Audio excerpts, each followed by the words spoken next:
Hello, dear students and viewers. My name is Rahul Raj Singh, and this is part 2 of the video series on approaches to studying modern Indian history. Right? In the part 1, we discussed the first two approaches, right? And in this part, we'll discuss the remaining three approaches, right? The Marxist approach, subaltern approach, and the communalist approach. So let's start this video, and the third one is Marxist approach. Okay, now this approach is also very important, right? Not just in modern Indian history but also ancient and medieval. Okay, why? Because it marks a very significant shift from political narratives and political events to socio-economic dimensions, right? It means that earlier the focus of history writing was mainly on the role of elites, okay, political history, but according to Marxist approach, okay, their focus is on what was happening at the level of common people, okay, and especially socio-economic dimensions, right? Like for example, in modern Indian history, their focus is on how the British exploited, okay, India and took away our wealth from India to England, right? Now, Marxist approach talks about two different kinds of contradictions during the British period, right? What are these? First one is the contradiction between the British colonial interests and the Indian interests. This is very simple, okay? It means Britishers were here not for social service, right? Social service करने तो नहीं आए थे. They were here to economically exploit us. So there was definitely a contradiction between the British interests and Indian interests, right? And it also talks about the second one, that is the internal contradictions present within our society. Like we discussed in the previous video, that the nationalist view, okay, the nationalist approach ignores this, right? So what were these internal contradictions? These were like the differences between the zamindar and peasant, okay, capitalist and worker, upper caste and lower caste, okay, man and woman, that is gender, right? Now let's see what was the nature of Indian National Congress according to Marxist perspective. इनको क्या लगता है कांग्रेस के बारे में? Okay, so please remember, according to the Marxist approach, Congress, okay, is a right-wing party. Okay, Congress represents the interests of bourgeois. Bourgeois means mainly the capitalist, or you can say the educated people, okay, English educated people, and the very rich people, like capitalists. Okay, and they also say that Gandhi ji was a bourgeois agent. Okay, really? Let's see. See, bourgeois means capitalist. Okay, so according to the Marxist approach, right, according to them, though this is in general not true, please remember, right, but it is not completely false also. For example, Marxist approach says that whenever a strike was there, okay, labor strike was there in a factory owned by a European, okay, or a Britisher, right, then Congress supported it. But on the other hand, if the strike was in a factory owned by an Indian, okay, like Parsis, okay, then Ghanshyam Das Birla and other capitalists, then Congress did not support it. Okay, why Congress did not support it? Because capitalists were the main support base of Congress according to the Marxist approach. Okay, and they also say that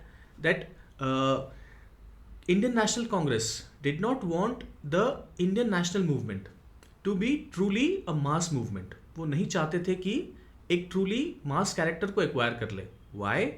Because if this would happen, then the poor and illiterate people who were in vast majority, okay, you can say roughly 90%, they would attack the properties of the rich people also, the capitalist also, right? Then what will happen? Because according to the Marxist approach, capitalists and the rich people, they support Congress. So obviously they pressurize Congress that please, you have to control the mass movement, okay, it should not cross a limit. Like for example, they say that Gandhi ji suspended the non-cooperation movement in 1922 after the Chauri Chaura incident, okay, and Gandhi ji suspended the civil disobedience movement in March 1931, right? So though this is not absolutely true, right, this view, but to some extent this is definitely true, and this presents a new perspective, guys. So that's why these approaches are basically perspectives, because usually we only know about one perspective, that is the perspective which was presented by Mr. Bipin Chandra, right? So till 2014 it was the most dominant perspective, but this is not the only perspective. Okay, we'll see that now in the coming years, in the contemporary times, feminist approach is gaining ground, then the Dalit approach is gaining ground, right? But we'll not discuss these issues because they are not relevant for us, right, at the present juncture. Maybe after 5-10 years these approaches will become more important, but in other videos I'll discuss about the other approaches also, right? So let's move ahead. Now, economic determinism. Okay, what is this? So according to Marxist approach, okay, they say that among all the factors like political, economic, social, cultural, it is the economic factor, paisa, okay, which is most important. Okay, right, this is what they say, that finally the issue is of money, asli mudda paise ka hota hai, this is what they say. But this is not completely true, and this is not true to a great extent also. This is true only to some extent.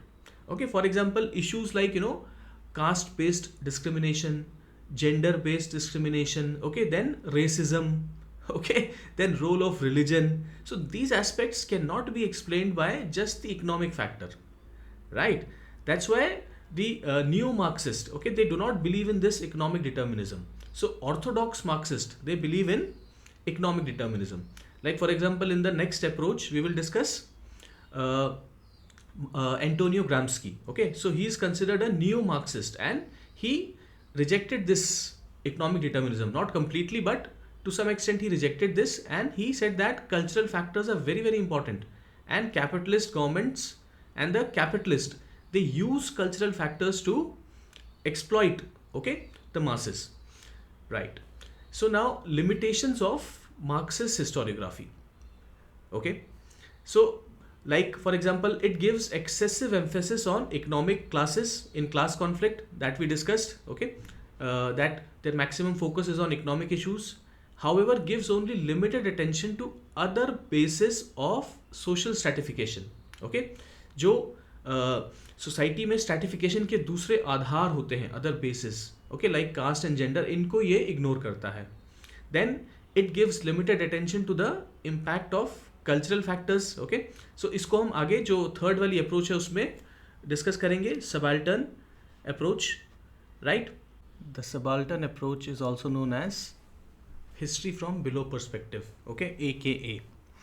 Now let's try to understand what this approach means. Okay, so the focus of this approach is on what was happening at the level of common people, masses, okay, when the movements were going on, right? So who is a subaltern? Subaltern means non-elites, aam janta, okay, and it considers the non-elites or subalterns as the agent of political and social change, right? So this approach is sometimes also referred to as a sub-school of Marxism, okay, because it is very closely related to Marxism, but a very dominant one. Okay, so this subaltern studies group emerged in 1980s. So you can see this is a you can see quite new perspective with the efforts of Ranjit Guha, though its origin can be traced in the writings of Antonio Gramsci. Now, who's this Antonio Gramsci? Right? Italian Marxist philosopher of early 20th century. Okay, so Mussolini put him in jail. So in jail he wrote his prison notebooks, right? So he could not use words like bourgeois, okay, proletariat. So he used different words, right? Now, Antonio Gramsci, as we discussed, that he was very critical of the economic determinism. He said that the capitalists and also the governments, in order to present a picture of soft power, okay, in order to establish a kind of cultural hegemony. Oh my god. See, cultural hegemony means that वो ये दिखाना चाहते हैं कि देखिए हम आप लोगों के साथ हैं, हम आपके कल्चर को पूरी तरह फॉलो करते हैं, और जब हनुमान चालीसा का पाठ होता है तो हम भी आपके साथ खड़े होकर पाठ करते हैं, राइट, हम भोज कराते हैं, राइट, और इस तरह के गाने बनते हैं. सो ये क्या है? By this cultural hegemony established by the capitalist and also the government, government जो है वो बहुत क्लोजली रिलेटेड होती है कैपिटलिस्ट के साथ। ओके, मार्क्सिस्ट भी ऐसा मानते हैं एंड सबाल्टर्न अप्रोच भी ऐसा मानती है, राइट। एक इंडिया के पीसी जोशी, पूरण चंद जोशी, ओके, जो कम्युनिस्ट पार्टी ऑफ इंडिया है उसके जनरल सेक्रेटरी रहे from late 1930s to early 1940s, उन्होंने भी ये बात बोली थी, right. So he is also very important personality and usually global level पे अभी भी एंटोनियो ग्राम्सी को ही लोग जानते हैं, but PC Joshi also highlighted this approach, right. अब देखो इनका ऐसा मानना है दैट जो आम लोग हैं वो डिसाइड करते हैं कि मूवमेंट किस डायरेक्शन में जाएगा और मूवमेंट कितना सक्सेसफुल होगा, ठीक है। जो एलिट्स हैं, मतलब जो टॉप लेवल के लीडर्स हैं जैसे गांधी जी, नेहरू जी, सुभाष चंद्र बोस, अब आप देखो ये सब तो बहुत बड़ी बड़ी फैमिलीज़ के लोग थे, फॉरेन से पढ़ के आए, राइट। तो इस अप्रोच का मानना है कि जो आम जनता है वो इम्पॉर्टेंट रोल प्ले करती है, ठीक है। जैसे फॉर एग्जांपल अगर हम आपको आज के एग्जांपल से समझने की कोशिश करें तो अभी जो रिसेंटली कुछ बड़े बड़े मूवमेंट्स हुए जैसे कि अरब स्प्रिंग, तो आप देखो अरब स्प्रिंग में किसी एक लीडर का नाम नहीं है, राइट। जो निर्भया केस हुआ था उसमें भी आप देखो आम लोग उठ खड़े हुए थे, राइट, उसमें भी किसी लीडर का नाम नहीं था।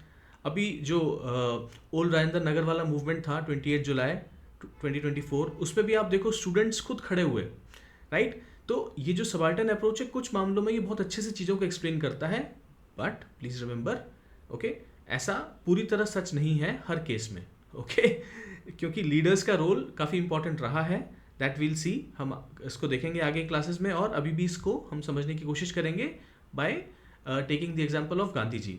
बट डेफिनेटली इन्होंने एक बहुत इंपॉर्टेंट एस्पेक्ट को हाईलाइट किया है, राइट, जिसको जो नेशनलिस्ट अप्रोच है उसने इग्नोर किया, ठीक है। तो इसका जो फोकस है, फोकस किस पे है? Role of tribals, peasants, okay, workers, okay, जो गरीब लोग हैं, downtrodden, right, and considers them as the agent of political change, right, okay. अब देखो जो सुमित सरकार की बुक है, right, modern India, this represents this approach, okay. और उसमें एक चैप्टर में एक सब हेडिंग है रोल ऑफ र्यूमर्स, ठीक है। उसमें जो सुमित सरकार है वो ये बताना चाह रहे हैं कि जो गांधी जी की इमेंस पॉपुलैरिटी है, okay, that how to explain the immense popularity of Gandhi ji. He said that उसमें बहुत सारे ऐसे फैक्टर्स जैसे रोल ऑफ र्यूमर्स, इनका बहुत इंपॉर्टेंट रोल रहा है, okay, because he said that in a predominantly illiterate society like that of India before 1947, okay, such factors play very important role. For example, okay, rumors like Gandhi ji is a Mahatma, okay, just by doing his darshan all your problems would be solved. So many people used to just come to see Gandhi ji, okay, because they thought that if we will have darshan of Gandhi ji हमारे सारा जीवन का कल्याण हो जाएगा, ठीक है। and rumors like Gandhi ji तो अवतार हैं, ओके। जैसे फॉर एग्जांपल आप देखो ये सब चीज़ें आज भी यूज़ होती हैं। अभी रिसेंटली किसी ने कहा कि जो अरविंद केजरीवाल हैं वो कृष्ण भगवान के अवतार हैं। तो देखो आज भी जो आम लोगों पे इन बातों का असर होता है, लोग इन बातों को मानते हैं, ठीक है। तो फोक टेल्स, र्यूमर्स, इन सब का भी रोल रहता है कि क्यों जो लोग हैं वो पार्टिसिपेट कर रहे हैं किसी मूवमेंट में, राइट, कि आम जनता के लेवल पे क्या हो रहा है। सुमित सरकार, ज्ञानेंद्र पांडे, ये इस व्यू को रिप्रेजेंट करते हैं। अब देखिए कुछ पॉपुलर स्टेटमेंट्स को हम डिस्कस करते हैं इस व्यू से रिलेटेड, जो एक तो कई बार क्वेश्चंस में आया हुआ है, UPSC and state PCS unlimited times. दूसरा काफ़ी कम आया है, वो आ सकता है फ्यूचर में, like quit India movement was a spontaneous movement of the people of India, ठीक है। देखो ये जो स्टेटमेंट है ये काफ़ी हद तक सच है बट कंप्लीटली ट्रू नहीं है, राइट, बिकॉज एक second line of leadership Congress की तैयार थी जो बाद में अंडरग्राउंड होकर जिन्होंने मूवमेंट को लीड किया, जैसे Ram Manohar Lohia, okay, Aruna Asaf Ali, right, Usha Mehta, and एक ब्लूप्रिंट ऑलरेडी तैयार कर दिया था कांग्रेस ने 8 अगस्त 1942 को, राइट। तो ये कंप्लीटली ट्रू नहीं है, but this is also true that quit India movement was to some extent an organized movement also and also people's movement also, मतलब जो एकदम अनऑर्गेनाइज्ड है, आम लोग जो उनको समझ में आ रहा है वो कर रहे हैं, जैसे पैरेलल गवर्नमेंट्स, राइट, हम देखते हैं। और उसके अलावा काफ़ी वायलेंट वो मूवमेंट था, राइट। सो ये जो स्टेटमेंट है ये इस व्यू को रिप्रेजेंट करता है, dear students, please remember. Now second is Gandhi restrained mass movements yet he retained his popularity among the masses. Okay, अब इसको कैसे explain करें? This means that Gandhi ji जब मूवमेंट करते थे तो वो पहले ही क्लियर कर देते थे कि हमको किसी भी पुलिस स्टेशन को अटैक नहीं करना है, ओके, टेलीग्राफ स्टेशन को अटैक नहीं करना है, राइट, किसी भी गवर्नमेंट इंस्टीट्यूशन को अटैक नहीं करना है, और हम मूवमेंट पावर कैप्चर करने के लिए नहीं कर रहे हैं, किसी की भी प्रॉपर्टी पर अटैक हमको नहीं करना है, राइट। तो ये जो सबाल्टर्न व्यू है, इनका कहना है कि देखिए गांधी जी क्या है, वो तो एक तरह से किसके लिए काम कर रहे हैं, जो बुर्जुआ है, जैसा मार्क्सिस्ट व्यू में भी हमने देखा, राइट। बट जो गांधी जी की पॉपुलैरिटी है इसकी बात भी कम नहीं हुई, राइट, इमेंस पॉपुलैरिटी थी गांधी जी की। तो इस पॉपुलैरिटी को एक्सप्लेन करने के लिए जैसे सुमित सरकार ने बताया कि इस तरह के फैक्टर्स को समझना बहुत जरूरी है, नहीं तो आप इनको एक रैशनल माइंड से नहीं समझ सकते, ठीक है, राइट। सो ये जो व्यू है ये कहता है कि जो आम लोग हैं वो कुर्बानी देते हैं और जो नेता है उनका नाम होता है, राइट। हम इसको अगर सिंपल भाषा में समझना चाहें तो ऐसे समझ सकते हैं। One more thing, this view believes that the Indian national movement was never an organized movement, but it was a movement in which the poor and downtrodden sections of the society played the most important role. Okay, right. So guys, I hope ये view आपको समझ में आ गया होगा, right? So now let's discuss the fifth and last approach, which is the communalist approach. Okay. So guys, please remember, okay, these are propaganda, right? These two approaches are propaganda. 90 to 90% they are false, okay. But as we discussed in the subaltern approach, that sometimes, you know, even the common people, they accept this propaganda also, right? Because common people, right, they lack scientific temper and also lack critical thinking, right? So this is our fundamental duty also, to have scientific temper, right? As UPSC aspirants, we need to be rational and scientific in our outlook. But let's try to understand now what these two approaches say. Okay, so the Pakistani school and the Hindutva school. Okay, so out of these two, please remember that the Pakistani school was successful in executing its propaganda. Okay, and they were able to create a separate country for themselves, right? So this, you can say, gained more traction among the masses. So अब इसको देखते हैं, right? So this approach views the Muslim community as a homogeneous community. Okay, मतलब सब मुसलमान जो है वो एक हैं, ठीक है। ये बहुत बड़ा झूठ है, right? So जैसे हिंदू कम्युनिटी में बहुत तरह तरह के डिविजन्स हैं, ऐसे ही मुस्लिम कम्युनिटी में भी बहुत तरह तरह के डिविजन्स हैं, राइट। एंड इवन आप मेडिवल इंडिया पढ़ते हो तो जो उस टाइम के जो बहुत सारे फॉरेन ऑथर्स इंडिया में आए थे, राइट, उन्होंने भी इसको खूब डिटेल में डिस्कस किया था, राइट। तो ब्रॉडली हम देखें वहाँ पे 3 तरह के सोशल ग्रुप्स हैं। एक अशरफ, जो आप कह सकते हो कौन है अशरफ, मतलब जो फॉरेन मुस्लिम्स थे, सेंट्रल एशिया, ओके, अरब, अफगान, यहाँ पे जो आके इंडिया में सेटल हुए, प्लस जो अपर कास्ट कन्वर्ट्स हैं, ओके, ब्राह्मण एंड राजपूत, इनको कहा जाता है अशरफ, राइट। इनका जो रफ एस्टिमेट है वो है कि रफली ये 15 से 20%, या एग्जैक्ट फिगर नहीं है बट इससे ज़्यादा नहीं है, ठीक है। दूसरा आता है अजलाफ, ठीक है। ये कौन है अजलाफ? वो मुस्लिम्स हैं जो आप कह सकते हो रफली जो बैकवर्ड कास्ट हैं, ओके, ओबीसीज, उनसे कन्वर्ट हुए, ठीक है। और अर्जाल जो ग्रुप है ये कौन सा है? जो आप कह सकते हो डिप्रेस्ड क्लासेस एंड जो शेड्यूल्ड ट्राइब्स, जो आज के SC ST से कन्वर्ट हुए, राइट। तो जो अजलाफ है और अर्जाल है, इनको मिला के ही पसमानदा मुस्लिम्स कहा जाता है, ठीक है। आपने वर्ड सुना होगा पसमानदा। उसके अलावा भी बहुत डिविजन्स हैं, जैसे शिया सुन्नी तो सबको पता होता है। उसके अलावा सुन्नियों में के अंदर भी कई तरह के डिविजन्स हैं, जैसे बरेलवी, ओके, देवबंदी, अहले हदीस एट्सेट्रा। सो ये प्रोपेगेंडा का पार्ट होता है कि हम सब एक हैं, ठीक है। देन अब देखो ये क्या बोलते हैं अपने प्रोपेगेंडा में। इन्होंने बोला कि जो कांग्रेस है वो क्या है, एक हिंदू पार्टी है, ठीक है। हम देखेंगे कि कांग्रेस को दोनों लोग टारगेट करेंगे, उधर जो हिंदुत्व स्कूल है वो भी कांग्रेस को टारगेट करेगा, राइट। इन्होंने बोला कि कांग्रेस ने क्या किया, जो ब्रिटिशर्स है उनके साथ मिलके मुस्लिम्स को सप्रेस किया, राइट। बिकॉज इनका मानना है कि जो ब्रिटिशर्स हैं उन्होंने पावर कैसे कैप्चर किया, पहले तो मुगल थे, राइट, और मुगल कौन थे, मुस्लिम थे। तो मुस्लिम्स को हरा के ब्रिटिशर्स ने पावर कैप्चर किया। और इनका ऐसा मानना है, जो बिल्कुल झूठ है, ठीक है, कि हिंदूज जो है वो कॉवर्ड होते हैं, वो मुस्लिम रूलर्स के सामने टिक नहीं पाए, तो इन्होंने क्या किया, अंग्रेजों का साथ दिया और अब ये अंग्रेजों के उनके बैकअप के ऊपर हमारे ऊपर रूल करना चाहते हैं, ठीक है।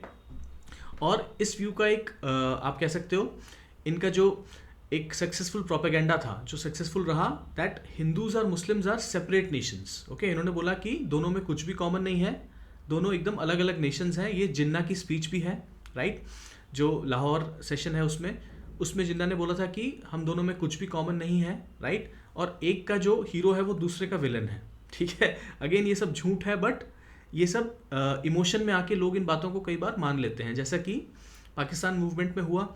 आप देखिए आज पाकिस्तान के जो इंटेलेक्चुअल्स हैं, जो वहाँ पे जिन लोगों के पास साइंटिफिक टेम्पर है, वो इसको एक बहुत बड़ा ब्लंडर मानते हैं कि क्यों हमने पार्टीशन किया, बट अब हो जाता है, ठीक है। Especially when people lack scientific temper and critical thinking, so they welcome partition. Obviously तो बड़े खुश होते हैं कि देखो पाकिस्तान हमने पार्टीशन कर लिया, राइट।